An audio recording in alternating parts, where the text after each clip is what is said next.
ይህንን ምልክት ካያችሁ የማዘግየትና እድሜ ጨርስ መንፈስ ውስጣችን አድፍጧልና ውድ ኦርቶዶክሳውያን ልንነቃ ይገባል። ሰላም ውድ ቤተሰቦቼ እንደምን አላችሁ? እንደምን እስከ ይሳት ደረሳችሁ? በዛሬው ቆይታችን የምንመለከተው በዚህ ርዕሰ ጉዳይ ላይ ይሆናል። ዛሬ ሁላችንም በሚባል ደረጃ በጣም ብዙዎቻችን በዚህ ጉዳይ እንፈተናለን። ምክንያቱንም አናውቀውም፣ ለምን እንደዚህ እንደምንሆንም አናውቀውም።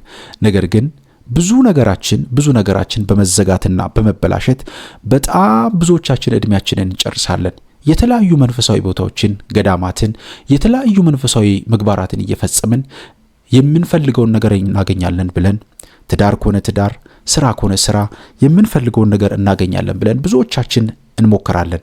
መልካም ነው ይሄ።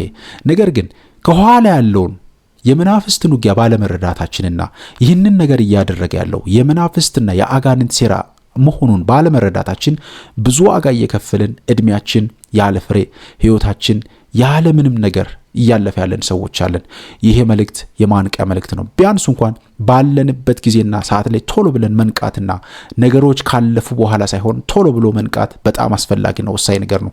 አንዳንዶቻችን ጉዳዩ ቶሎ ይገባንና ለዛ ጉዳይ መፍትሄ እየፈለግን የምንችለውን ሁሉ እናደርጋለን።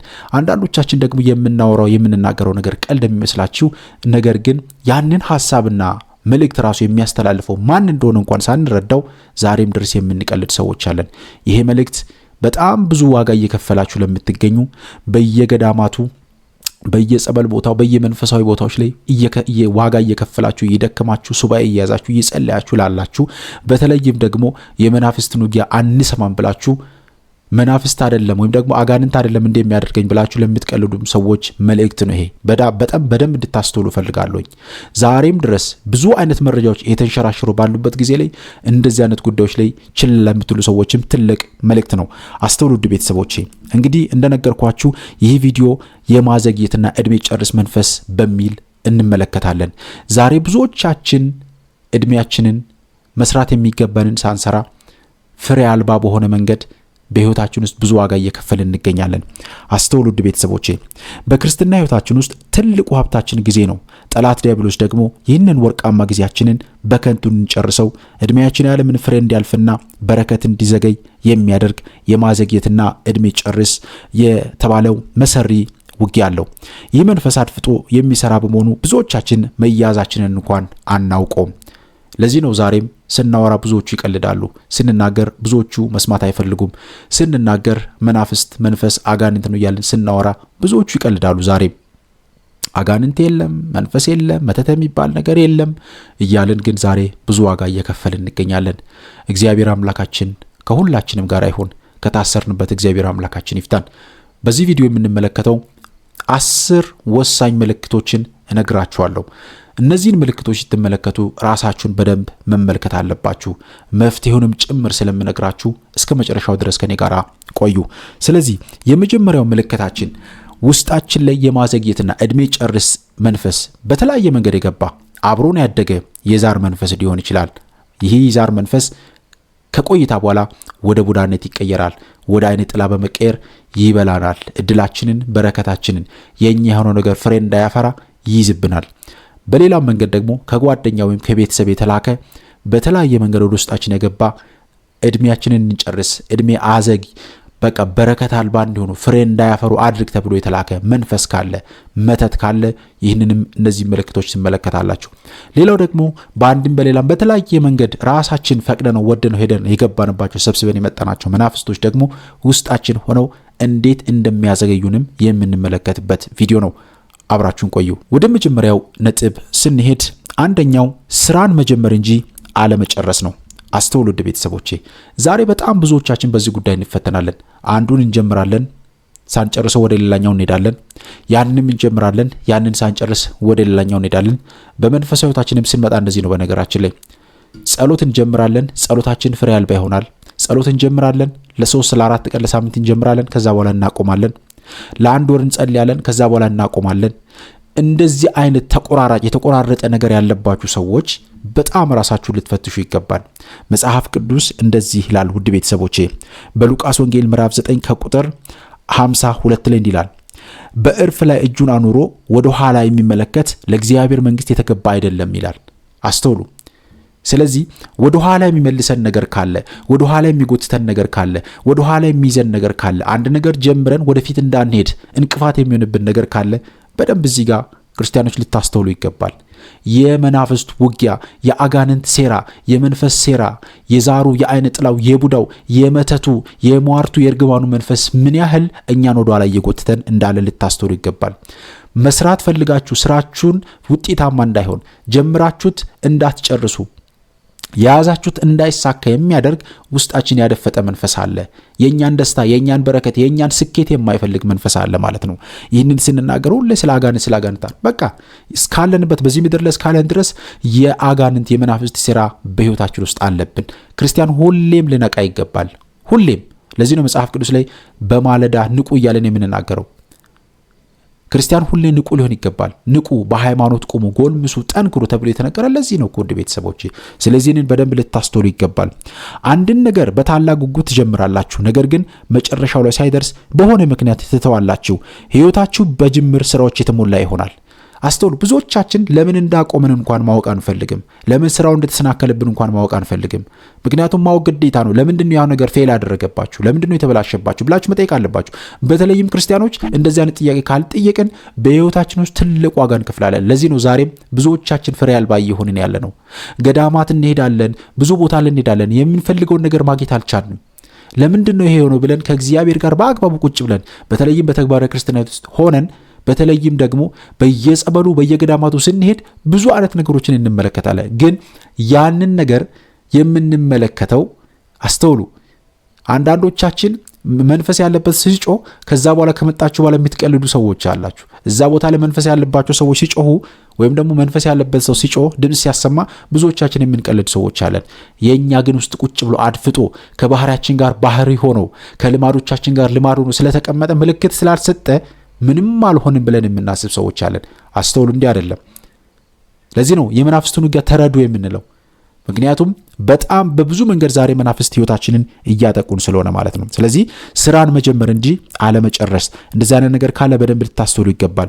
ጠላት ዲያብሎስ ጅምርን አይቃወምም፣ የሚቃወመው ፍጻሜህን ነው። ምክንያቱም አክሊል የሚሰጠው ለጨረሰው ሰው ነውና ይላሉ ቅዱሳን አባቶቻችን። ስለዚህ መጀመርን ችግር የለውም፣ ነገር ግን እንድትጨርሱ አይፈልግም። ለምን? ከጨረስክ ሽልማት ስላለ ማለት ነው። አያችሁ፣ ዲያብሎስ እንደዚህ ነው። ቀድሞ ምን እንደምታገኙ ስለሚያውቅ ነው የሚታገለው። ዛሬ በዚህ መንገድ ነው እንግዲህ ዲያብሎስ ህይወታችን ላይ ትልቅ ጠባሳ እየጣለ የሚታገለን ማለት ነው። ማንኛውም ስራ ስትጀምሩ በጸሎት ጀምሩ፣ ስትጨርሱም በምስጋና አትሙት። ለጀመሩት ነገር ትዕግስትን ለማግኘት ሱባኤ መያዝ በጣም አስፈላጊና ወሳኝ ነገር ነው። ስለዚህ ሁሌም እንደምናገረው በማንኛውም መንገዳችሁ ለእግዚአብሔርን አስቀድሙ፣ በየትኛውም ህይወታችሁ ለእግዚአብሔርን አስቀድሙ። ይሄ ትልቁ መፍትሄ ነው። በነገራችን ላይ በቃ ሁሉንም ነገር በጸሎት አድርጉት። ሁሉንም ነገር በእግዚአብሔር በሱባኤ በጸሎት ጀምሩ። ከዛ በኋላ እግዚአብሔር በህይወታችሁ በመንገዳችሁ ሁሉ ፍሬያማ እንድትሆኑ ያደርጋችኋል። ሁለተኛው የጥቂት ቀረኝ ጉዳይ በጣም ይሄ ብዙዎቻችንን ዛሬ እያስቸገረን ያለው ነገር ነው። ጥቂት ቀረኝ ምን ማለት ነው? እስቲ እንመልከተው። በረከታችሁ፣ ትዳራችሁ ወይም ስራችሁ ሊሳካ ጥቂት ሲቀረው በድንገት ይበላሻል። ሁልጊዜ ሊሆንልኝ ነበር ግን አልሆነም የሚል ጸጸት ውስጥ ትኖራላችሁ። እንደዚህ አይነት ነገር ካለ ውድ ቤተሰቦቼ ጥቂት ሲቀረኝ ተበላሸብኝ፣ ልጨርሰው ስል ከሰርኩኝ፣ ልጨርሰው ስል ተበላሸብኝ፣ ይህንን ነገር ሊፈጽም ስል ፌል አደረገብኝ የምትሉ ከሆነ የማዘግየትና እድሜ ጨርስ መንፈስ ውስጣችን እንዳደፈጠ ትልቅ ምልክት ነው ውድ ቤተሰቦቼ። ይህንን በደንብ ልታስተውሉ ይገባል። አስተውሉ። የጥቂት ቀረኝ ጉዳይ ይሄ በጣም ብዙዎቹን ዛሬ እየጎዳ ያለ ጉዳይ ነው። ልጨርስ ነበረ እኮ ፌል አደረገብኝ፣ እንዲህ ነገር ይዤ ነበረ ተበላሸብኝ። ይሄ ደግሞ በጣም ብዙዎቻችን የማንረዳው ጉዳይ ነው። ስለዚህ ይህንን በደንብ ማስተዋል ይገባል። እንደዚህ አይነት ነገሮች በህይወታችን ውስጥ ካሉ አሁንም ውስጣችን ያደፈጠ መንፈስ ለመኖሩ ትልቅ ምልክት ነው ውድ ቤተሰቦቼ። እንደ ሮቤል እንደ ውሃ የምትወርድነህ የምትዋልልነህ አለቅነት አይኑርህ ተብሎ የተረገመ ህይወት ማለት እንደዚህ አይነት መንገድ ነው ማለት ነው። ፍሬ አልባ እንድንሆን አስተውሉ። ዝም ብለን አይደለም የምንናገረው። መጽሐፍ ቅዱስ ላይ እነዚህ አይነት ነገሮች እንዴት እንደተቀመጡ እንድትረዱም ጭምር ስለምንፈልግ ነው። አስተውሉ። ስለዚህ ይሄ የአይነ ጥላ ወይም ደግሞ ውስጣችን ያደፈጠ መንፈስ ውጊያ ስለሆነ በደንብ እንድታስተውሉ የሚገባው ነገር በተለይም መዝሙረ ዳዊትን በደንብ አድርጎ መጸለይ አስፈላጊ ነው። በተለይም ደግሞ መዝሙር 124ን መዝሙር 124ን ወጥመድ ተሰበረ እኛም አመለጥን የሚለውን ይህንን የመዝሙር ክፍል በደንብ መጸለይ አስፈላጊ ነው። ማንኛውም የዕለቱን መዝሙረ ዳዊት በደንብ መጸለያችሁን እንዳትረሱ። የዕለቱን መዝሙረ ዳዊት ይሄኛውን ብቻውን ለይታችሁም ደግሞ እንደ ርዕስ ጸሎት አድርጋችሁ ልትጸልዩ ይገባል። ስለዚህ እነዚህ መፍትሄዎች ናቸው ማለት ነው። ጥቂት ቀረኝ ሲንድሮም የሚባለውን ነገር ለማስወገድ ይህንን ነገር በደንብ ማስተዋል ይገባል ማለት ነው። ስለዚህ ይህንን የመናፍስት ውጊያ ለማሸነፍ ይህንን ነገር ማድረግ እጅጉን አስፈላጊ ነው ማለት ነውና ጠላት በረከትን የሚሰርቀው ደጃፍ ላይ ሲደርስ ነው። ያን ጊዜም በጸሎት ካልነቃ የለፋህበትን ሌላው ይወስደዋል። ስለዚህ በደንብ መንቃት አስፈላጊ ነው። በህይወታችን ውስጥ እንደዚህ አይነት ነገሮች ካሉ ጥቂት ቀረኝ የሚሉ ጥቂት ሲቀረኝ ተበላሸብኝ፣ ትዳር ልጅ ነበረ ጥቂት ሲቀረኝ ተበላሸብኝ፣ ጓደኛ ተዋውቄ ነበረ ጥቂት ሲቀረኝ እንደዚህ ሆንኩት፣ የሆነ ስራ ተሳክቶልኝ ነበረ እንደዚህ ላገኝ ስል እንደዚህ ሆንኩት የሚትሉበት ነገር ካለ በህይወታችሁ እንደዛ ነገሮች ተደጋግመው የሚከሰቱ ከሆነ በጣም ልታስተውሉ ይገባል ኦርቶዶክሳውያን። ስለዚህ ሁለተኛው ጥቂት ቀረኝ ሲንድሮም የሚባለው ነውና ይህንን በደንብ ልታስተውሉ ይገባል ማለት ነው። ሶስተኛው ደግሞ ሁልጊዜ ባለፈ ታሪክና በትዝታ መታሰር። ይሄ ደግሞ የብዙዎቻችን ፈተና ነው። ያለፉ ነገሮችን እያመጣን ያለፉ ነገሮች ይመጡ ያለፉ የህይወታችን ታሪኮች የወደቅንባቸው ያለፍንባቸው የስኬቶቻችን የሁሉም ነገሮች ይመጡ የሚከመርባችሁ ከሆነ አስተውሉ ውድ ቤተሰቦቼ።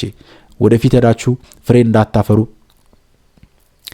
ያለፋችሁበትን የወደቃችሁበትን ነገር በንስሐ አስተካክላችሁ ከእግዚአብሔር ጋር እንዳትኖሩ ያለፈውን ህይወታችሁን እያመጣ በህይወታችን ውስጥ በመከመር ፍሬ አልባ እንድንሆን ያደርገናል። ይሄ በጣም ብዙዎቻችን የምንፈተንበት ዛሬም በጣም ብዙ ዋጋ እየከፈልንበት ያለነው ጉዳይ ነው። አስተውሉ። በህልማችሁ ሁልጊዜም የድሮ ትምህርት ቤት፣ የድሮ ቤት ወይም የሞቱ ሰዎችን ታያላችሁ። በገሃዱ ዓለምም አእምሯችሁ ስለ ነገ ከማሰብ ይልቅ ባለፈው ጉዳት ላይ ይታሰራል። ይሄ በጣም ከባድ ነገር ነው። ስለዚህ መጽሐፍ ቅዱስ እንዲህ ይላል በኦሪት ዘፍጥረት ምዕራፍ 19 ከቁጥር 26 ላይ የሎጥ ሚስት ወደ ኋላ በመመልከቷ የጨው ሐውልት ሆና ቀርታለች። ይሄ በጣም ለብዙዎቻችን ምሳሌ ነው። ከዚህ ሀገር በምትወጡበት ጊዜ ወደ ኋላ ተመልሳችሁ አትዩ ተብለው ታዘው ነበር። ነገር ግን እዛ ምድር ላይ በጣም ጭፈራው ያምር ነበረ፣ የሚጠጣው የሚበላው በጣም ደስ ይል ነበረ። ስለዚህ ያ አጓጓትና ያንን ማየት አለብኝ ብላ ወደ ኋላ ስትመለስ የጨው ሐውልት ሆና ቀርታለች። ዛሬም ብዙዎቻችን ያለፍንባቸውን ወደ ኋላ የተመለስን እንድናስታውስ ያለፍንባቸውን ንስሐ የገባንባቸውን ጉዳዮች ሁሉ ሳይቀር ወደ ኋላ እየተመለስን እንድናስታውስ በለናችን ይሳላል፣ ይመጣብናል። እንደዚህ አይነት ነገሮች ካሉ አስተውሉ። እድሜ ጨርስ መንፈስ ለመኖሩ ትልቅ ምልክት ነው ውድ ቤተሰቦቼ። በቃ እናንተ ወደፊት እንዳትራመዱ ፍሬ እንድታፈሩ ወይም ደግሞ መልካም ነገር ቤታችሁ ውስጥ እንዳይኖር የሚታገል ያደፈጠ መንፈስ ለመኖሩ ትልቅ ማሳያ ነውና ይህንን በደንብ ልትነቁበት ልታውቁት የሚገባ መሰረታዊ ነገር ነው። ትናንትና ውስጥ የሚኖር ሰው የዛሬን ጸጋ አያይም፣ የነገንም ብርሃን አይረዳም። ቅዱስ ዮሐንስ አባታችን ነው እንግዲህ ይህንን የተናገረው። አስተውሉ። ምንድነው ያልኩት? ትናንትና ውስጥ የሚኖር ሰው የዛሬን ጸጋ አያይም፣ የነገንም ብርሃን አይረዳም። ስለዚህ ይህንን በደንብ ልታስተውሉ ይገባል። በደንብ በቃ ስለዚህ ያለፉ ሐሳቦች ወደ ሌላችሁ ሲመጡ ወደ እናንተ ህይወት ውስጥ መምጣት ሲመጡ ይህንን ልትገስጹ ይገባል። ይህንን መቃወም ያስፈልጋል። ይህ የኔ ሐሳብ አይደለም፣ ይህንን አልፈልገው ብለን መቃወም ማራቅ ያስፈልጋል። ለምን? ዲያብሎስ የሚያቀርባቸው ሐሳቦች ስለሆኑ ማለት ነው። ለምን?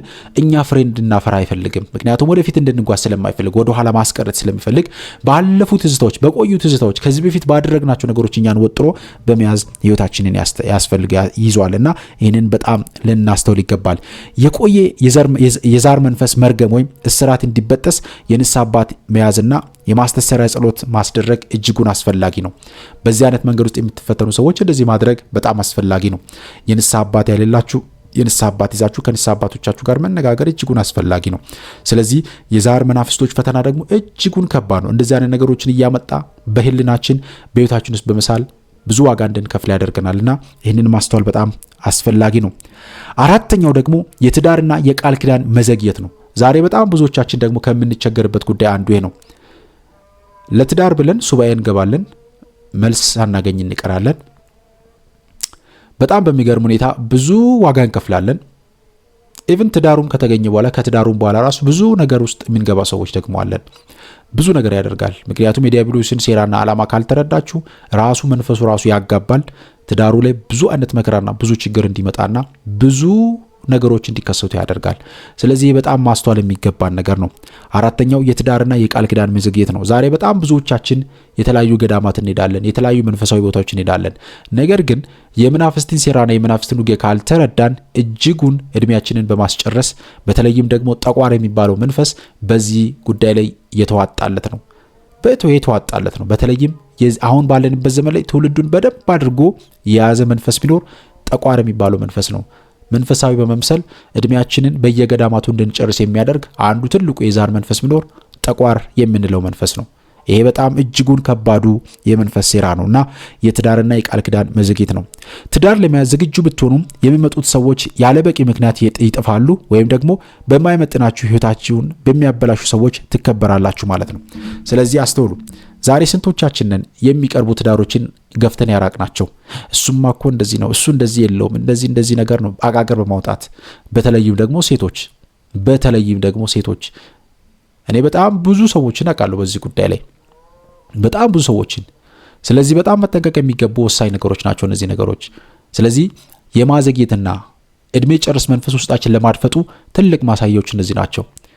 ወደ ቤታችን የሚቀርቡ ወንዶች ትዳር ፈልገው ከልብም ወደውን ሲመጡ እኛ ግን እነዛን ሰዎች የምንፈልጋቸውና የምንይዛቸው መንገድ ሌላ ነው። ነገር ግን ይህንን እያደረገ ያለው ውስጣችን ያለው አይነ ጥላውና የዛሩ መንፈስ የመተቱ መንፈስ ለመሆኑ ምንም መረጃው የለንም። ለምን ሰዎችን እንደምንገፋ ለምን ሰዎችን ከህይወታችን እንደምናራቅ እንኳን ብዙዎቻችን መረዳትም ማወቅም አንፈልግም። ነገር ግን ይሄ የሚገባን መቼ ነው? ካለፈ ከሄደ በኋላ ይገባናል። እነዛ ሰዎች ወጥተው ሌላ ሰው አግብተው ሲኖሩ ይቆጨናል። አያችሁ፣ ይሄን ሁሉ የሚያደርገው ግን ውስጣችሁ ያለው ያደፈጠው መንፈስ የሚሰራው ስራ ነው። ለምን? የማዘግየትና እድሜ ጨርስ የተባለው መንፈስ ይህ ትልቁ መለያ ባህሪው ነው ማለት ነው። ስለዚህ አስተውሉ። ትዳር ለመያዝ ዝግጁ ብትሆኑ የሚመጡት ሰዎች ያለ በቂ ምክንያት ይጠፋሉ። አስተውሉ። የጋብቻ መዝጊያ መንፈስ መጀመሪያ ውበትን ወይም ውበትሽን ይሰልባል። ቀጥሎም ሰዎች እንዲጠሉህ ያደርጋል። ስለዚህ ይሄ በጣም ከባድ ነገር ነው። አስተውሉ። የጋብቻ መዝጊያ መንፈስ ጋብቻን የሚዘጋው መንፈስ አስተውሉ፣ ውበትሽን ወይም ውበትን ይሰልባል። ቀጥሎም ሰዎች እንዲጠሉህ ያደርጋል ማለት ነው። ዛሬ ብዙዎቻችን የተፈተንን ያለ ነው በዚህ ነው። ስለዚህ ጋብቻ ወይም ትዳር እንዳይሳካልን ከሚያደርጉ ነገሮች አንዱ ይሄ ነው። በጣም በሚገርም ሁኔታ ማለት ነው። በጣም ቆንጆ ናት የምትባለውን ሴት በጣም ውብ ነች የምትባለውን ሴት ከወንዱ ጋር ሲታይ ምን ሆና ትታያለች? በጣም የምታስጠላ ሆና ትታያለች። ለምን?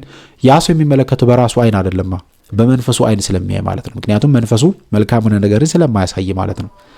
እሷም ጋር ደግሞ ሆኖ ሲመለከት ወንዱን በተመሳሳይ መንገድ በዛ መንገድ ያሳያል። ግን እኮ እነዚህ ሰዎች በስጋ ሐሳብ ሲታዩ በጣም ቆንጆ፣ በስጋ መልካም ሲታዩ በጣም አሪፍ የሚባሉ ናቸው፣ ማችም የሚያደርጉ። ለዚህ ነው ዲያብሎስ የሚስማሙ ሰዎችን ለማፋታት የሚያቀርባቸው መንገዶች እጅጉን የሚገርሙ ናቸው። እጅጉን ይገርማሉ። ምክንያቱም የሺህ ዓመታት ልምድ ያለው ነው አጋንንት።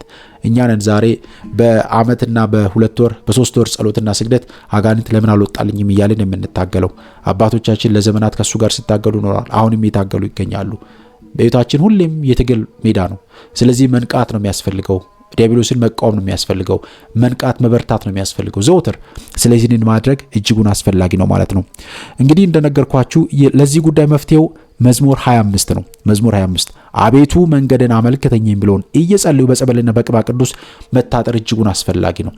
እጅጉን አስፈላጊ ነው። እንደዚህ አይነት ነገሮች የምትፈተኑ ሰዎች መዝሙር 25ን በደንብ አድርጋችሁ ልትጸልዩ ይገባል። በደንብ አድርጋችሁ ልትጸልዩ ይገባል። ደጋግሜ ይናገራሉ። መዝሙር ይሄንን ለዚህ አትጸልዩ እያላችሁ የምትናገሩ ሰዎች አላችሁ። እኔ አባቶቻችን ያስተማሩትን ነው የምናገረው። ቅዱስ አትናቴዎስ አባታችን በረከታቸው ይደርብንና በጣም በተደጋጋሚ ሲናገሩ በዚህ ጉዳይ ላይ ብዙ ነገሮችን ማግኘት ትችላላችሁ፣ ገብታችሁ ማየት ትችላላችሁ። ቅዱስ አትናቴዎስ አባታችን የቤተክርስቲያን ዘብ የሚባሉ በጣም የሚታወቁ ትልቅ አባት ናቸውና በመዝሙረ ዳዊት ላይ በጣም ብዙ ነገር የጻፉ አባት ናቸው። ስለዚህ መዝሙረ ዳዊትን ለዚህ አትጸልዩ እያሉ የሚከራከሩ ሰዎችን በብዙ መንገድ ይገስጻሉና ሁላችሁም ገብታችሁ ማየት ትችላላችሁ። ስለዚህ መዝሙረ ዳዊት ልበ አምላክ ቅዱስ ዳዊት በብዙ አይነት ፈተናው ስለነበረ የጸለያቸው ጸሎቶች ስለሆኑ እንደየችግሮቻችን ፈተናዎቻችን ብንጸልየው በረከት የምናገኝበት እንጂ እንደ ቀልድ የምናየው ጉዳይ አይደለም። ስለዚህ ይህንን በደንብ ማስተዋል ይገባል። ስለዚህ መዝሙር 25ን በደንብ አድርጎ መጸለይ አስፈላጊ ነው ማለት ነው። አምስተኛው የቀዳዳ ከረጢት ህይወት ማለት ነው። ይሄ በጣም በሚገርም ሁኔታ ገንዘብ ትይዛላችሁ፣ አይቀመጥም። ትሰራላችሁ፣ በረከት የለውም። ትለፋላችሁ፣ ምንም ውጤት የለውም።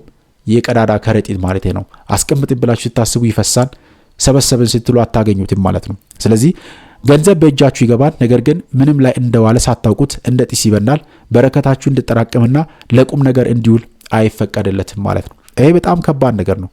ደሞዝተኛውም በቀዳዳ ከረጢት ያደርገው ዘንድ ደሞዙን ይቀበላል ይላል። ይሄ በጣም ከባድ ነገር ነው። ስለዚህ እንደዛን ነገር ስትመለከቱ እድሜያችሁን ዘወትር ዛሬም ብዙዎቻችን ገንዘብ ሳሊዝ ስራ ሳልሰራ እንደዚህ ነገር ሳሊዝ እንዴት ትዳር ይዛለሁ? ገና ነኝ እኮ መስራት አለብኝ፣ መድከም አለብኝ፣ ገንዘብ መያዝ አለብኝ። አዎ ስሩ።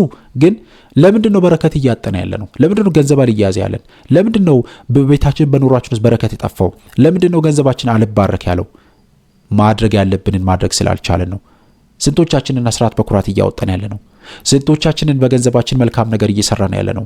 ስንቶቻችንን ለተራበው ለታረዘው ለተጠማው እየሰጠን ያለ ነው? እያበላን እየጠጣን ያለ ነው? ይህንን በደንብ ልታስተውሉ ይገባል ውድ ቤተሰቦቼ። የቀዳዳ ከረጢት ህይወት ቤታችን ሲኖር እድሜ ጨርስ መንፈስ እድሜያችሁን በስራችሁ ብቻ እንድትጨርሱ ሌላ ህይወት እንደሌላችሁ በማድረግ እድሜያችንን በስራና በስራ ብቻ መውጣት መግባት መውጣት መግባት መሮጥ መውጣት መስራት ይህንን አይነት ህይወት ብቻ እንድንኖር የሚያደርገን ማለት ነውና ይሄ በጣም ከባድ ነገር ነው። አስራትና በኩራትን በቤትህ ያስቀመጥክ ቀን ሰላቢ መናፍስት በረከትን እንዲበሉ ፈቀድክላቸው ማለት ነው። በጣም በሚገርም ሁኔታ ይህንን ጉዳይ ባለፈውም ነግሬያችኋለሁ አይደል? በረከትን ከቤታችን ከሚያርቁ ነገሮች አንዱ አስራት በኩራትን መደበቅ ነው። ስለዚህ ምንድነው ያልኩት? አስራትና በኩራትን በቤትህ ያስቀመጥክ ቀን ሰላቢ መናፍስት በረከትን እንዲበሉ ፈቀድክላቸው ማለት ነው። አስራት ያውጡ፣ ለድሆች መመጽወትን ልማድ ያድርጉ። በረከትን የሚመጣው በመስጠት እንጂ በማከማቸት አይደለም። ይህንን ባለፈው ነግሬያችኋለሁ። አስራት በኩራትን ማውጣት አንዳንዶቻችን ገንዘብ ማስቀመጣችን መልካም ነው፣ ግን ደግሞ ገንዘባችን መከማቸቱ ብቻ ምንም ዋጋ የለው። ለተራቦር ስንሰጥ፣ ለተጠማው ስናጠጣ፣ ለታረዘው ስናለብስ፣ መልካም ነገሮችን ስንሰራበት እጅጉን ትልቅ በረከት ደግሞ የምናገኝበት አንዱ መንገድ ይሄ ይሆናል ማለት ነውና ስለዚህ ይህንን በጣም ልታደርጉ ይገባል ማለት ነው። ስድስተኛው ምክንያት ቢስ ድካምና እንቅልፍ ነው። ዛሬ ብዙዎቻችን ምክንያቱ በማይታወቅ ነገር እንደክማለን። እንቅልፍ ይለናል። የአፍዛ ደንግዝ መንፈስ በውስጣችን አድፍጧል። ስለዚህ ሁሌ ድካም ይሰማናል። ጸሎት ማድረግ ስትፈልጉ ድካም ነው። ምንም ነገር ሳትሰሩ እኮ ማለት ነው። በተፈጥሮ ሰው ደክሞ መጥቶ ሊደክሙ ይችላል። ምንም ችግር የለውም እሱ። ግን ደግሞ አንድ አቡነ ዘበሰማያት እንኳን ለማለት የሚደክመን ሰዎች አለን። ሰላም ለኪ እንኳን ለማለት የሚደክመን ሰዎች አለን። አንድ መዝሙረ ዳዊት በህልና የያዝነውን ጸሎት እንኳን ለመጸለይ የሚደክመን ሰዎች አለን። ምግባችንን ባርከን ለመብላት ስናስብ እንኳን የሚደክመን ሰዎች አለን። ይሄ ሁሉ ስታዩት ውስጣችን ያደፈጠ መንፈስ አለ ማለት ነው። ጸሎት እንዳናደርግ፣ መንፈሳዊ ምግባራትን እንዳንፈጽም፣ በተለይም ለእግዚአብሔር ምስጋና እንድናቀርብ የማይፈልግ ውስጣችን ያለ ያደፈጠ መንፈስ ለመኖሩ ትልቅ ማሳያዎች ናቸው። አስተውሉ። ምክንያተ ቢስ ድካምና እንቅልፍ። መንፈሳዊ ስራ ለምሳሌ ጸሎት፣ ንባብ ስትጀምሩ ብቻ የሚመጣ ከባድ ዝለትና እንቅልፍ ሰዓታችሁ ሁሉ በከንቱ እንቅልፍና ስልችት ውስጥ ያልቃል ማለት ነው። እንደዚህ አይነት ነገሮች ካሉ በጣም ልትነቁ ይገባል። እድሜ ጨርስ መንፈስ ለማጥፈቱ ትልቅ ምልክቶች ናቸው። እነዚህ በጣም ብዙዎቻችን የምንፈተንባቸው ጉዳዮች ናቸው ውድ ኦርቶዶክሳውያን። ስለዚህ በደንብ ልታስተውሉ ይገባል። መጽሐፍ ቅዱስ እንዲህ ይላል፣ አንተ ታካች እስከ መቼ ትተኛለህ? ከእንቅልፍስ መቼ ትነሳለህ? መጽሐፈ ምሳሌ ምዕራፍ 6 ቁጥር 9 ላይ አስተውሉ። መነሳት እንዳለብን ነው የሚያሳየን። መጽሐፍ ቅዱስ ላይ መተኛት በጣም ለብዙ ነገር ሲያጋልጥ ተመልክተናል። በጣም ለብዙ ነገር ማለት ነው።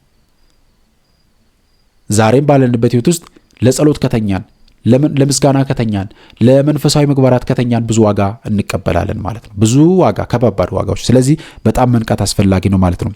ሰይጣን መጸለይን አይጠላም። የሚጠላው በትኩሳት መጸለይን ነው። እንቅልፍን የሚያዘንብብህ ከፈጣሪ ልለይ ነው። ስለዚህ አባታችን አረጋዊ መንፈሳዊ ነው። እንግዲህ መጽሐፈ መነኮሳት ላይ ያለው አባታችን አረጋዊ መንፈሳዊ። ስለዚህ ይህን በጣም ልታስተውሉ ይገባል። ይሄ በጣም ወሳኝ መልእክት ነው። ሰይጣን መጸለይን አይጠላም። የሚጠላው በትኩሳት መጸለይ። ይሄ በትኩሳት መጸለይ ማለት ምን ማለት መሰለህ? ነቅታችሁ መጸለያችሁን አይፈልግም። ነቅታችሁ እንድትጸልዩ አይፈልግም። ለዚህ ነው በእንቅልፍ በድባቴ ውስጥ ሆናችሁ እየተረበሻችሁ ግራ ተጋብታችሁ እንድትጸልዩ ነው የሚፈልገው። ነቃ ብላችሁ እንድትጸልዩ በጭራሽ አይፈልግምና ይህንን ያደርጋል ማለት ነው። ይህንን በደንብ ልታስተውሉ ይገባል ማለት ነው። በቆመ ስግደትና በድምፅ ጸሎት ነፍስን መቀስቀስ፣ ጠዋት ማለዳ መነሳትን መልመድ፣ ይሄ መፍትሄ ነው ማለት ነው። አስተውሉ። ስግደት በጣም አስፈላጊ ነው። ለዚህ ነው ብዙ ጊዜ ጸሎት ከማድረጋችሁ በፊት በተለይም ጸሎት መጽሐፍ ይዛችሁ ከመጸለያችሁ በፊት ስግደትን አስቀድሙ ብለን የምንናገረው ለዚህ ነው። መስገድ ሰውነታችን ነቃ እንዲል ያደርጋል። በስጋችን፣ በደማችን፣ በአጥንታችን ያደፈጡ መናፍስቶች ስትሰግዱ ይረበሻሉ። ከተቀመጡበት አይናችሁን የያዙ ልቦናችሁን፣ ህሊናችሁን የተቆጣጠሩት መንፈሶች ይነሳሉ። በተለይም ደግሞ የጠዋት ጸሎት በተለይም የሌሊት ከሌሊቱ 11 ሰዓት ጀምሮ ያለ ጸሎት በምትጸልዩበት ጊዜ ላይ በተቻላችሁ መጠን ጠዋት እንደተነሳችሁ ወደ ጸሎት መጽሐፉ ከመሄዳችሁ በፊት ስግደትን መስገድ በጣም እጅጉን አስፈላጊ ነው፣ የሚመከር ነገር ነው።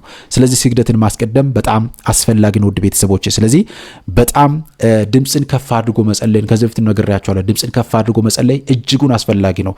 ጆሮአችን የምንናገረውን ነገር ማዳመጥ አለበት። አይናችን ንቁ መሆን አለበት። ህሊናችን፣ ሁሉም ነገር ነቃ ብሎ ስንጸልይ ዲያብሎስን እናሸንፋለን። አለበለዚያ ግን እጅጉን ከባድ ነው ማለት ነው። ስለዚህ ልናደርግ ይገባል ማለት ነው። 7ኛው የውሳኔ ማጣትና ግራ መጋባት ነው። ዛሬ በጣም ብዙዎቻችን ከምንፈተንበት ጉዳይ አንዱ ነው የውሳኔ ሰው አለመሆን። ይህ ደግሞ ለዲያብሎስ እጅጉን የተመቸ መንገድ ነው። ሰዎች ውሳኔ አልባ እንዲሆኑ፣ በህይወታቸው ውስጥ የውሳኔ ሰዎች እንዳይሆኑ ይታገላል ማለት ነው። እና ይሄ አንዱ መንገድ ነው። ለህይወታችሁ ወሳኝ በሆኑ ጉዳዮች ላይ ዛሬ ነገ እያሉ መሳለጥ፣ ጊዜው ካለፈ በኋላ ምን ነው በወሰንኩ ብሎ መቆጨት እንደዚህ አይነት ነገሮች ካሉ እድሜን የሚጨርሱ የማዘግየትና እድሜን ጨርስ የተባሉ መናፍስቶች በውስጣችን ለማድፈጣቸው ትልቅ ምልክቶች ናቸው። እነዚህን ነገሮች በደንብ ማስተዋል ይገባል። መጽሐፍ ቅዱስ እንዲህ ይላል፣ በሁለት ሐሳብ ለሚዋዥቅ ሰው ወየውለት ይላል። መጽሐፈ ሲራክ ምዕራፍ 2 ከቁጥር 6 ላይ በሁለት ሐሳብ ለሚዋዥቅ ሰው ወየውለት ይላል። አስተውሉ። የልቦና ብርሃን ለማግኘት በየቀኑ መዝሙር 119ን መጸለይ እጅጉን አስፈላጊ ነው። ቃልህ ለእግሬ መብራት ነው ለመንገዴም ብርሃን ነው የሚለውን ቃል በደንብ አድርጎ መጸለይ አስፈላጊ ነው። እነዚህን የመዝሙር ክፍላት ደጋግሜ ሲነግራችሁ ይህንን ብቻ ጸልዩ እያልኩት አይደለም። የዕለቱን መዝሙረ ዳዊት በደንብ ጸልዩ። ከዛ ግን እንደ ሱባኤ እንደ ርዕስ ጸሎት አድርጋችሁ እነዚህን መዝሙረ ዳዊቶች በቃል ይዛችሁ በደንብ ልትጸልዩ ይገባል። ለምን? በተቸገራችሁበት ጉዳይ ላይ በደንብ እንድትጸልዩ ማለት ነው። በምትፈተኑበት ጉዳይ ላይ መዝሙረ ዳዊትን መጸለይ ምንም ስህተት የለውም። የትኛውም አባት የትኛውም የቤተ ክርስቲያን አባት ሲቃወምና አይተናናቅም። ዛሬ ግን አንዳንዶቹ ለምን እንደዚህ ታደርጋላችሁ፣ ለምን ለዚህ እያላችሁ ታደርጋላችሁ ይላሉ። እኛ ጸልዩ ነው ያለው እንጂ ገቢሩን ሰርተን ይህንን ስታደርጉ ይህንን ቆርጣችሁ ይህንን ጨፍጭፋችሁ ይህንን በጥብጣችሁ ብለን አልተናገርንም። ጸልዩ ነው ያለው። መዝሙረ ዳዊትን ጸልዩ ነው ብለን የተናገርነውና ይህንን በጣም ማስተዋል ይገባል ማለት ነው። ስምንተኛው ዓመታት አልፈው ምንም ለውጥ አለማየት። ዛሬም ብዙዎቻችን ከምንቸገርበት ጉዳይ ይሄ ነው። ጸልያለሁ፣ 3 ዓመት ሆኖኛል፣ 4 ዓመት ሆኖኛል፣ 10 ዓመት ሆኖኛል፣ እጸልያለሁ፣ እንበረከካለሁ፣ ገዳማት ሱባኤ እሄዳለሁ፣ ነገር ግን ምንም ለውጥ የለኝም እንላለን። አያችሁ ምን ያህል ዲያብሎስ ከባህሪያችን ጋር ባህሪ ከህይወታችን ከልማዶቻችን ጋር ልማድ ሆኖ ለመቀመጡ እነዚህ ትልቅ ማሳያዎች ናቸው ውድ ቤተሰቦቼ። ስለዚህ ዓመታት አልፎ ምንም ለውጥ አለማየት ትልቁ በውስጣችን እድሜ ጨርስ ወይም ደግሞ የማዘግየት መንፈስ ለመኖራቸው ትልቅ ምልክት ነው። ከ5 ዓመት በፊት ከነበራችሁበት ደረጃ በመንፈሳዊም ሆነ በስጋ ዛሬም ፍንክች አለ ማለት እድሜ ይጨምራል እንጂ ህይወት አይለወጥም። እንደዚህ አይነት ነገሮችን ከተመለከታችሁ ውስጣችን ያደፈጠ መንፈስ ለመኖሩ እጅግ ትልቅ ምልክት ነው። ይሄ ምንም ማለት ለውጥ በህይወታችን ውስጥ የማንመለከት ከሆነ ማለት ነው። ስለዚህ አስተውሉ። በቤተሳይዳ ኩሬ አጠገብ ለ38 ዓመታት ተኝቶ የነበረው ሰው ምሳሌ በጣም ማየት አስፈላጊ ነው። ዮሐንስ ወንጌል ምዕራፍ 5 ከቁጥር 5 ላይ የተቀመጠው ማለት ነው፣ እንደ መጻጉዕ ማለት ነው። ስለዚህ ዛሬም ብዙዎቻችን እድሜያችን እየቆጠረ እየሄደ ነው ያለው፣ ግን በህይወታችን ለውጥ ማምጣት አልቻልንም። ለምንድን ነው ይሄ እየሆነ ያለው ብለን ግን መጠየቅ እጅግ አስፈላጊ ነው። ዛሬ ይሄ ነው ትልቁ ችግራችን ነው። ለምንድን ነው ይሄ እየሆነ ያለው? ምንድነው ያላስተካከልኩት? ምንድነው የጎደለኝ? ምንድነው የቀረኝ ነገር? ያልተረዳሁት ነገር ምንድነው ብሎ መጠየቅ በጣም ወሳኝና አስፈላጊ ነው። ክርስቲያን ሁሌም ሊጠይቅ ይገባል። ሁሌም ንቁ ሊሆን ይገባል። ሁሌም መጠየቅ አለበት። የሆነ ነገር ቤታችሁ ሲመጣ ለምንድነው ይሄ የሆነው ብሎ መጠየቅ፣ ከእግዚአብሔር ጋር መነጋገር ያስፈልጋል። በጸሎት በትክክለኛው ጸሎት ከእግዚአብሔር ጋር መወያየት ያስፈልጋል። ስለዚህ ይህንን ማድረግ በጣም አስፈላጊ ነው። ለውጥ የሌለው ህይወት እንደ ቆመ ውሃ ይሸታል። በንስሐና በጸሎት ነፍስን አሳድሳት። ይሄ በጣም አስፈላጊ ነገር ነው። ምንድነው ያልኩት ውድ ቤተሰቦቼ? ለውጥ የሌለው ህይወት እንደ ቆመ ውሃ ይሸታል። በንስሐና በጸሎት ነፍስን አድሳት ወይም አስውባት። ይሄ በጣም አስፈላጊ ነገር ነው ውድ ቤተሰቦቼ።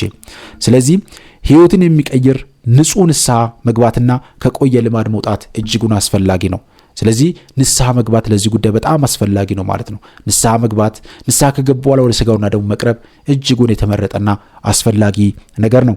9ኛው ከሰዎች የመገለልና ብቸኝነትን የመውደድ ስሜት ካለ አስተውሉ። ከሰዎች የመገለልና ብቸኝነትን የመውደድ ስሜት ካለ ውስጣችን ያደፈጠ እድሜ ጨርስና የማዘግየት መንፈስ ለመኖሩ ትልቅ ምልክት ነው። ኦርቶዶክሳውያን ይህንን በደንብ ልታስተውሉ ይገባል። እነዚህ የሚነግራችሁ ነገሮች የተፈተኑ ብዙዎቻችን ዛሬ የምንቸገርባቸው ጉዳዮች ስለሆኑ ነው። ስለዚህ ይህ መንፈስ ሰውን ከሰው ለይቶ በብቸኝነት በማጥቃት እድሜውን እንዲበላ ያደርጓል። ሰውን በጥርጣሬ እንድታዩና እንድትሸሹ ያደርጋል ማለት ነው። ለዚህ ነው በዚህ መንገድ ውስጥ ከሰዎች ጋር አትቀርቡ ማለት ነው። ትዳር ብትፈልጉ ብዙ ምክንያቶች እየቀረቡ ብዙ ሐሳቦች እየቀረቡ ከዛ ነገር ተርቃላችሁ ማለት ነው። መጠቀም ፈልጋችሁ ሳትጠቀሙት ይቀራላችሁ ማለት ነውና ይሄ በጣም ወሳኝ ነገር ነውና ይሄንን በደንብ ልታስተውሉ ይገባል። ብቸኝነት ለሰይጣን ምቹ መጫወቻ ሜዳ ነው። ከማህበረ ቅዱሳን ወይም ከቤተክርስቲያን አንድነት ውስጥ ሆን ይሄ በጣም ጠቃሚ ነገር ነው። ከሰዎች የምትለዩ ከሆነ መለየት ሲባል በማይሆኑ ነገሮች ውስጥ አንዳንዴ ብዙ ምክንያቶች እየቀረቡ ከሰዎች የምትረቁ ሰዎች አሉ። ብቸኝነትን የምትለምዱ ብቸኛ በምትሆኑበት ሰዓት ደግሞ ዲያብሎስ የብዙ ነገሮችን ለማድረግና ብዙ ሙከራዎችን እኛ ላይ ለማድረግ ይመቸዋል ማለት ነው። ስለዚህ ይህንን በደንብ ማስተዋል ይገባል ማለት ነው። ስለዚህ በጉባኤ መሳተፍ፣ ከቅዱሳን ሰዎች ጋር መወዳጀት፣ በቤተክርስቲያንና በማህበረ ቅዱሳን ውስጥ ያሉ ጉዳዮች ለመሳተፍ፣ በቤተክርስቲያን ህብረት ውስጥ መሳተፍ፣ በቤተክርስቲያን በቅዳሴው፣ በሰዓታቱ፣ በማህሌቱ፣ በቤተክርስቲያን ውስጥ በሚደረጉ በማህበር ጸሎቶች ለመሳተፍ እንደዚሁም ደግሞ የማህበራት ላይ የጽዋ ማህበራት ሊሆኑ ይችላሉ፣ መንፈሳዊ ግሩፖች ላይ ሊሆኑ ይችላሉ። የሆኑ ጉዳዮች ላይ ብቻ እየተሳተፉ ህይወትን ማየት በደንብ አስፈላጊ ነው። ብቸኛ ስንሆን ግን ዲያብሎስ እንደፈለገ ሊያደርገን ይመችናል። ዛሬ ለዚህ ነው ብዙ ሰዎች ብቻቸውን በሚሆኑበት ጊዜ ፖርኖግራፊ በማድረግ በግል ወሲብ በመጠመድ የተለያዩ ሱሳሱሶች ውስጥ እንዲገቡ የሚያደርገው መንፈሱ ብቸኝነትን በማለማመድ ያስወጣል ማለት ነውና ከብዙ ነገሮች እንድንርቅ ያደርገናል። ትዳር ብንፈልግ አናገኝም። የሆነ መስራት የምንፈልገው ነገር ብንሆን እንድናሳካ አይፈልግም። ስለዚህ ይህንን በደንብ ልናስተውሉ ይገባል ማለት ነው። 9ኛው ከሰዎች የመገለልና ብቸኝነት የመውደድ ስሜት ካለ ውስጣችን ያደፈጠ መንፈስ አለ ማለት ነው። 10ኛውና የመጨረሻው የመንፈሳዊ ጣዕም መጥፋት ነው። መንፈሳዊ ህይወታችን ላይ ምንም አይነት ጣዕም አንመለከትም። እንሰግዳለን፣ እንጸልያለን፣ እንለፋለን፣ ምንም ደስ የሚል ነገር አንመለከትም። እጸልያለሁ፣ እደክማለሁ፣ እለፋለሁ፣ ገዳማት ሄዳለሁ፣ ግን ሁሌ ሲታማሩ ነው የምትኖሩት። ሁሌ የማማር ህይወት፣ በዚህ ውስጥ ደግሞ በረከት አይገኝም። ስለዚህ ህይወታችሁን እንድትጠሉት የሚያደርግ ገዳማት መሄዳችሁን እንድትጠሉት ያደርጋችኋል። ይሄን በህሊናችሁ ይችላል ማለት ነው። ሐሳቡን የሚያቀርብ ዲያብሎስ ነው። አስተውሉ ውድ ቤተሰቦቼ። ስለዚህ ጸሎት፣ ቅዳሴና መዝሙር ሸክም ሊሆንባችሁ፣ ይህ ምልክት ጠላት በውስጣችሁ በርትቶ እድሜያችሁን ለዓለም ገጸ በረከት እንድታደርጉት መሳካቱን የሚያሳይ ነው ውድ ቤተሰቦቼ። ይሄ በጣም በሚገርም ሁኔታ ግልጽ ነገር ነው። በቃ ቅዳሴው ያስጠላችኋል፣ ጸሎቱ ያስጠላችኋል፣ ቤተክርስቲያን መሄድ ያስጠላችኋል። በዚህን ጊዜ ክርስቲያኖች ልትነቁ ይገባል። በቃ እየለየን ነው፣ ቶታሊ እየለየን ነው። እኛን ከቤተክርስቲያን ከመንፈሳዊታችን ላይ እየለየን ነው ማለት ነው፣ እያስወጣን ነው ማለት ነው። ስለዚህ በዚህ ጊዜ በደንብ መንቃት አስፈላጊ ነው። በቅዳሴው፣ በሰዓታቱ፣ በቤተክርስቲያን ውስጥ ባሉ ጉዳዮች ላይ እንዳንሳተፍ በቃ መረቡን ዘርግቶል ማለት ነው፣ ሊይዘን ማለት ነው። ኦልሬዲ ይዞናል፣ ከዛ እያስወጣን ነው። በዓለምና በዓለም ፍልስፍና በዓለም ሐሳብ ውስጥ ብቻ ተወጥረን እንድንቀር ሊያደርገን መንገዱን ከፍቷል ማለት ነውና ይህንን በደንብ ማስተዋል ይገባል። የመጀመሪያውን ፍቅርህን ትተሃልና ይላል ዮሐንስ ራእይ ምዕራፍ 2 ከቁጥር 4 ላይ የመጀመሪያውን ፍቅርን ትተሃልና፣ ለጸሎት የነበረን ፍቅር፣ ለቅዳሴው የነበረን ፍቅር፣ ለቤተ ክርስቲያን የነበረን ፍቅር፣ ለሰዎች የነበረን ፍቅር ትተሃልና። አሁን ግን ዲያብሎስ ምን አደረገ? ከዚህ ህይወት እያወጣ ነው። አወጣህ፣ በቃ አጠቃላይ ለየ። ፍቅር እንዳይኖር አደረገ፣ ሰላም እንዳይኖር አደረገ፣ ደስታ እንዳይኖር አደረገ ማለት ነው። ስለዚህ የመጀመሪያውን ፍቅርን ትተሃልና የሚለውን ነገር በህይወታችን ውስጥ እየተፈጸመ ነው ማለት ነው። እንደዚህ አይነት ነገሮች ካሉ ውስጣችን ያደፈጠ መንፈስ ለመኖሩ ትልቅ ምልክት ነው ማለት ነው። በእንባ ጌታን መለመን፣ አምላኬ ሆይ የመጀመሪያውን ፍቅሬን መልስልኝ ብሎ በለቅሶ መጸለይ እጅጉን ትልቅ መፍትሄ ነው። መጸለይ፣ መስገድ፣ መንበርከክ እነዚህን ነገሮች ከህይወታችን ውስጥ የሚያደርግ ጉዳይ ነው። በጣም በተደጋጋሚ መንቃት የሚገቡ ጉዳዮች ላይ መንቃት ካልቻልን እድሜያችን በዚህ አይነት መንገድ ሲባክን ይኖራል ማለት ነው። ዛሬም ለዚህ ነው ገዳማት የምትሄዱ ሰዎች በጥንቃቄ ልትጓዙ ይገባል። በየቤተ ክርስቲያኑ በየሱባኤ የምትገቡ በተለያዩ ቦታዎች የምትንቀሳቀሱ ሰዎች በደንብ ልትነቁ ይገባል። ስለዚህ በረከትን ለማግኘት ብለን በምናደርጋቸው መንገዶች ውስጥ ዋጋ እንዳንከፍል መጠንቀቅ አስፈላጊ ነው። ስለዚህ እያንዳንዳችን ሁላችንም በተቻለን መጠን ማድረግ የሚገቡን ነገሮች ልናደርግ ይገባል። እነዚህን 10 ምልክቶች ከዚህም በላይ ብዙ ምልክቶች ልታዩ ትችላላችሁ። እነዚህ ግን ብዙዎቻችን ጋር ጎልቶ የሚታዩ ነገሮች ናቸው። ስለዚህ እግዚአብሔር አምላካችን በእውነት ከታሰርንበት ከተያዝንበት ተፈተን በንስሐ ሕይወት ታጥበን በስጋው ደግሞ ታተመን የመንግስቱ ወራሾች እንድንሆን እግዚአብሔር አምላካችን በእውነት ሁላችንንም ያግዘን፣ ያስተማረን፣ የመከረን፣ የገሰጸን የአባቶቻችን አምላክ እግዚአብሔር አምላካችን ስሙ በፍጥረት አንደበት ሁሉ የተመሰገነ የተወደሰ ይሁን። ስለዚህ ወንድሞቼ እህቶቼ እድሜ ወይም እድሜሽ የሰይጣን ሲሳይ እንዲሆን አትፍቀዱ። እግዚአብሔር እንዲህ ይላችኋል፣ አንበጣና ኩብኩባ የበላውን ዘመን እመልስላችኋለሁ ይላል በትንቢተ ኢዩኤል ምዕራፍ 2 ከቁጥር 25 ላይ ማለት ነው። ስለዚህ እግዚአብሔር አምላካችን የባከነውን ጊዜያችንን አይቶ የጠፋውን ጊዜ አይቶ ያሳለፍንባቸውን ፈተናዎች አይቶ እግዚአብሔር አምላካችን በበረከቱ ይጎብኘን ሁላችንንም። በያላችሁበት ሰላም እግዚአብሔር ከሁላችሁ ጋር ይሁን። ይህ ትምህርት ቪዲዮ ይጠቅማል ብላችሁ ካሰባችሁ ለወዳጅ ለጓደኛ ለቤተሰብ ሼር ማድረጋችሁን እንዳትረሱ። ሰላም ሁኑ።